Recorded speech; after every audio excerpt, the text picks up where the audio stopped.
Hey there, true crime friends. You know what time it is. It is time for lunchtime true crime, child. Grab a fork, grab a napkin, make sure you like and subscribe. Today, we need to talk about Herman Rockefeller. Now listen, Mr. Rockefeller had a secret life. And I'm like, I am fascinated by people who have secret lives because like my one life that I have keeps me so busy. I don't have time for a secret life. But apparently some people are better at multitasking than me. And so Mr. Rockefeller had himself a secret life. Let's back up and give you a little bit of history on this gentleman. Now, his last name was Rockefeller. I'm not sure if he's connected to the Rockefellers or if he was just a Rockefeller. But you know what he did have? Money. Lots and lots of money. He was a businessman. He traveled. He had a wife. He had a beautiful home, kids, all the things, right? And everybody was like, he's such a nice guy. How did he end up murdered? Okay, so look. So he goes on a business trip, and he's always going on business trips. So his wife is like, okay, baby, have a good time on your business trip. And so he calls her on the day he's due home. And he's like, look, my flight was delayed. I'm going to be late by like hour and a half. And she was just like, oh, okay, no problem. Take your time. I'll see you when you get in. But then he doesn't show up. And she's like, it's not like him to be late. Let me wait. So she waits and waits. A few hours go by. She's like, something's wrong. I'm up.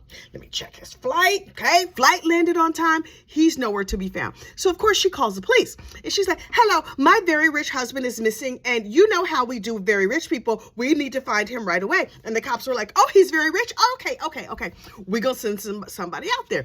So they look, a day goes by, they can't find him. So then they start doing ads on the news like, attention, everybody, breaking news, very rich dude is missing. This takes place in Australia. I've just decided that this is what they do in Australia because I feel like that's what they do in America. So is Australia that different from us? I'm guessing no, but I could be totally wrong. Australians, tell me down in the comments. So anyway, he's missing. A couple days go by and everybody's like, holy smokes. Okay, what really happened to this guy? Where is his car? So they look around. They can't find his car. Finally, the cops are like, ma'am, we got the surveillance footage from the airport. And not only did he land at the local airport here, he landed hours before he told you he was going to be home. And so she was like, wait, what now?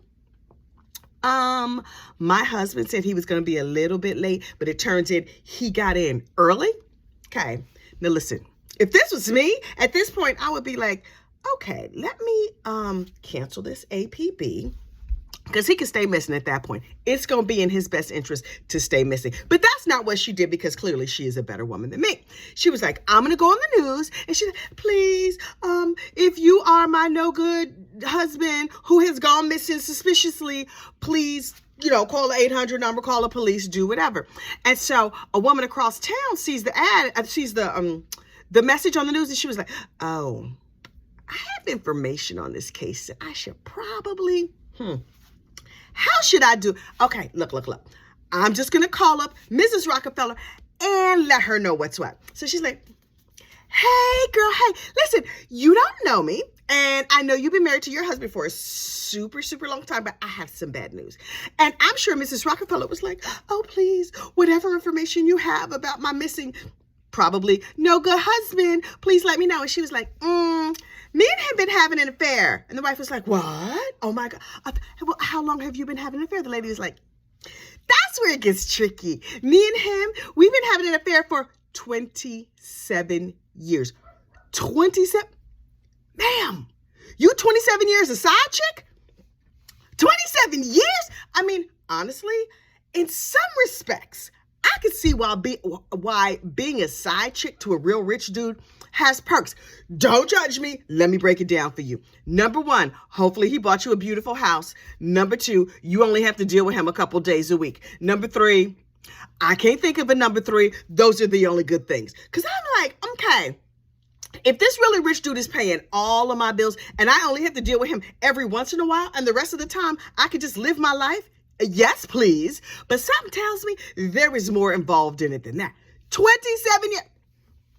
If I was Mrs. Rockefeller, I would be like, if you find him, I'm going to kill him. So y'all should govern yourselves accordingly. I would be like, I'm turning in the life insurance. Stop looking. 27 years? He might be at her house. Is he buried in the basement behind her, in her garage and her whatever? But this wife, bless her, the sainted Mrs. Rockefeller, was just like, okay, well, keep looking. So some neighbors in a seedy part of town were like, wait, that blue Prius license plate number, whatever, we saw that here. It was parked out here, but then we saw somebody tow it away. Y'all should check this out. Here's the plate number. Is this the right car? And so the cops were like, oh, now we're on to something. So they tracked down the car and where it was towed to. And then another neighborhood is like, hey, that car's parked over here. Somebody dumped it here. Somebody in a flatbed truck dumped it off. And so the cops were like, okay, now we're on to something. They found his car. In the car, they found a newspaper. And I was like, okay, what they finding in the newspaper? Because who still reads newspapers? Okay, so they find a completed Sudoku puzzle. And I'm like, ooh, which one was it? Well, my mom is really super into Sudoku. I'm not. But anyway, next to the completed Sudoku, they find an address written. And they were like, okay, a clue. So they go through his GPS and they're like, okay, that address that was written on the newspaper is also in his GPS. Let's go to this address and see what we find. So the cops are like, hello, knock, knock, knock. Hi. Ooh, ma'am. Okay, what's your name? And the lady was like, hi, my name is Bernadette. And they were just like, okay, Bernadette, there's a murder dude who is associated with this address, so we're going to need to talk to you. And she was like, what? A murder dude? And they said, okay, ma'am, what is your age? What is your name? Is this your home address? You know, the basic information. And she's like, I'm 47. And they were like, what? Because the shade. The police reported that this 47-year-old woman looked like she was 67. Okay, officer, we know that maybe Miss Bernadette was having a rough time, but y'all have to say she looked 20 years older. But if she was involved in a murder, well then, okay, I guess murder ages you. I don't know. But at this point, she's not a suspect. They're like, we're just trying to figure out what happened. So she's like, okay, I got to tell you a little story about what happened. Please don't suspect me. And if I tell you this story, hopefully I will not be suspicious. And they were like, tell us everything. So she's just like, okay, so I know this Mr. Rockefeller dude that you're talking about, but I don't know him as Mr. Rockefeller. And they were like, what do you know him as? And she's like, Andy Kingston. I'm like, Andy Kingston? How did you meet Mr. Kingston? And she's like, the way everybody meets people in, an online swingers magazine. First of all, there are swingers magazines and they're online. Okay. So, clearly this is not my world. I ain't know nothing about this. So they were like, okay, say more. And she's like, okay, so me and my husband, me and my delightful spouse over here, and they looked at him and they were like, this meatball? Okay. He's like short and fat and profoundly unattractive, but this chick looked like she was 20 years past her prime. So like, okay. So these ugly couple was like, we're gonna get a rich dude, although they didn't know he was a rich dude. They're like, we're gonna get this dude and we're gonna get together for some fun. Okay. Also, if they weren't like keeping up their external appearance, my question is, and they were like unattractive and whatever, how was not my business. I don't even know I don't need to know how the fun went, but like, I am a little bit, I don't want to see no pictures or nothing, don't get me wrong. But I'm like, how did all that go?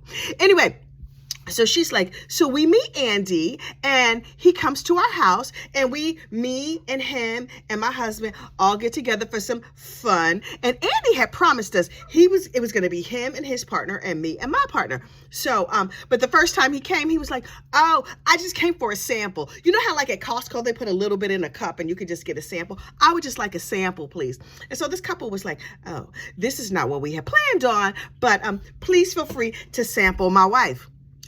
This is a life I don't know nothing about. So he sampled the wife while the husband, the little greasy meatball, watched. Okay.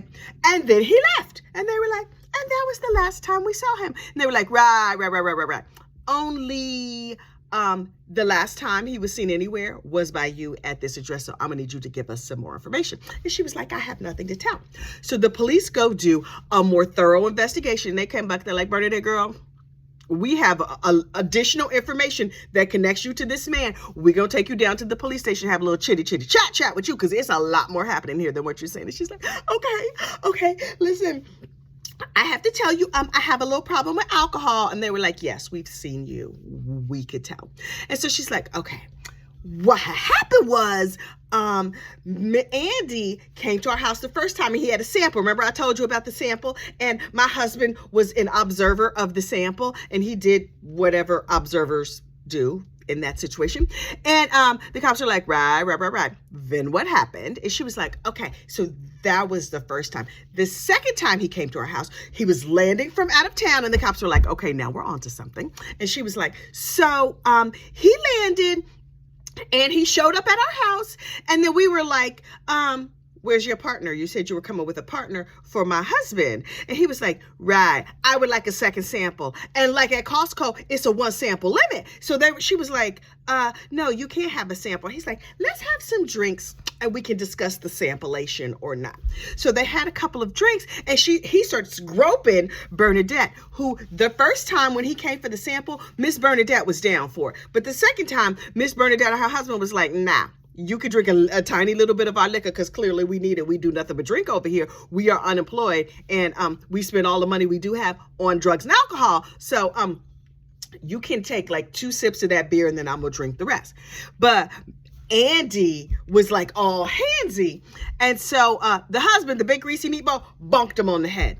Now listen, I was like, getting bonked on the head is a bad way to start a tryst. But Mr. Andy was like, you will not bonk me on the head, and started fighting. And I was like, in my mind, everybody is windmilling on each other. It was a 3-person fight. These 2 drug addict alcoholics versus very rich Mr. Andy, and they beat him up and they threw him in the garage. And they were like, oh, he looks like he might be slightly dead. I don't know.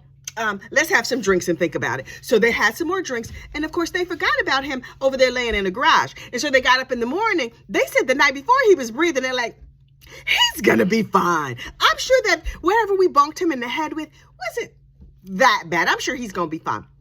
So they got up in the morning. They went and they checked and they was like, oh, he's dead. Okay. I'm going to need a breakfast beer and then we're going to have to sort this out. So they were like, okay. This is what we're going to do. We're going to take the car, we're going to put it on a flatbed and we're going to dump it on the other side of town. Clearly they are not good at crime because they left all the information with their address. They left it in the car. So then on the way home, they stopped at Walmart. Do they have Walmart in Australia? Unclear. On the way home, they stopped someplace and got some plastic sheeting and all this stuff. And I was like, when you start buying plastic sheeting in a murder situation, you know things have gone wildly downhill. So they got some plastic sheeting and they disassembled the now dead Andy, aka Herman Rockefeller, into bite-sized portions, the manageable pieces. And then they put him in garbage bags and took him to their friend's house and started burning him and burned him and burned him and burned him. Here's the thing. The neighbors were like, that smells terrible. I don't know what you're cooking on your barbecue, but no, we don't want any and it smells terrible. So they called the cops. It was a holiday, Australia Day. Is that like 4th of July only for Australia? Unclear. Australians, please, again, let me know in the comments because I have no idea. So the cops come and they were like, hey, mate, yeah, you can't be cooking dead bodies or whatever it is you're cooking over there in that barrel. That's not a thing. And the little greasy meatball was like, oh, okay. Thanks for letting me know.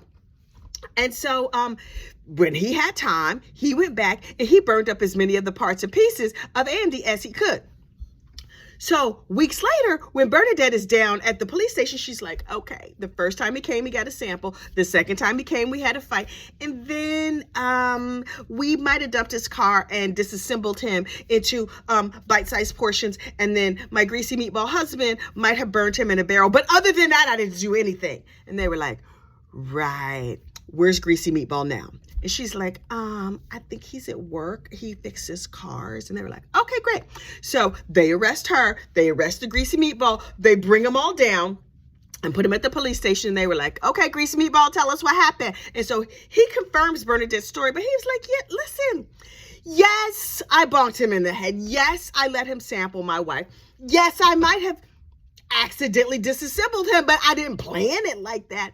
And they were like, okay, where did you put him? Also, where was the wife at this time? Because if I was the wife, I would just be like, he did what? He had a whole secret life that I didn't know nothing about. Mistress of 27 years. And now he's meeting up with a swinger. Okay, let me just get this life insurance money and set up myself a dating profile. Send. Okay, I'm going to find myself. You know what? Maybe I'll just stay single. Maybe I'm going to build me like a single woman's compound and over here living my best life with a very cute pool boy. And that's that. Because listen, clearly I can be deceived. 27 years. This other chick is 27 years a side chick and I didn't know. Okay, nah. I'm leaving all of y'all alone. I'm going to sit here and grieve in my mansion, possibly grieve in Tahiti, because forget about him. Anyway, so they have a funeral and they lay his little, because child wasn't nothing left. The Greasy Meatball did a real good job of getting rid of him. It was just teensy little parts and pieces left. And so they were like sifting through the parts and pieces like, is this a human? It's burnt up. We can't tell. We're assuming this is him. And then finally they found like a tooth or something. They were like, oh, look, man, would you like to bury the tooth? And she was like, no, I'm not putting it under my pillow. I'm not burying it. I'm not doing it. You can just throw that in the garbage. They halfway through building my new mansion where I'm going to live without him. And I'm going to go grieve in the Maldives for a while. So do whatever you got to do with him. Meanwhile, this couple, they got arrested, the Greasy Meatball and Bernadette.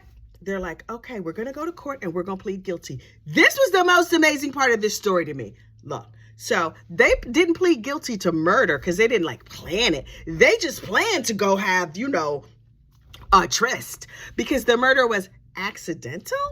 They pled to manslaughter. Also, I suspect because the police only had little parts and pieces, they were like, we just gonna have to go with whatever they say happened because we can't prove nothing because all we got is like these little crumbs of the dude that's left. And so this couple pled to manslaughter. The wife, Bernadette, 5 years in prison. If you gonna commit a crime, commit it in Australia. 5 years? She was in and out of there, no problem. They showed her mugshot. This chick looked like she was in her early hundreds. I was like, girl, did you know Jesus when he was a boy? You look a mess. Child, alcohol will age you. Govern yourselves accordingly. And so the Greasy Meatball was like, yes, I did it and I will take my sentence. Guess how much time he got for murderation, getting rid of a car, disassembly, making a barbecue that smelled terrible. Maximum 9 years. 9 years? Do you get like one free murder in Australia? They're just like, we just gonna give you a little piece of time. I don't understand how that works. But as of this recording, both of them are free. Okay. Lessons from this little episode. Don't have a secret double life. Don't try and get more than one sample at Costco or on the swingers website because apparently that's bad manners. Also, and instead of this people just saying, oh, you have terrible manners, they might bonk you on the head and disassemble you. So, now you know. That's today's Lunchtime True Crime. Many, many thanks to our true crime friends who are here every day for Lunchtime True Crime. And of course, many thanks to Mrs. Parker, who is always in the house, for this beautiful Pittsburgh t-shirt. I am all about that Pittsburgh life. I love Pittsburgh, especially since they have very cute merch. If you want to send me a note or a card or a t-shirt of your town, I will call you out. I will shout you out on my little videos. And our P.O. box is right down there in the description link of this video. Okay, friends, I will see you soon for more Lunchtime True Crime. Bye-bye.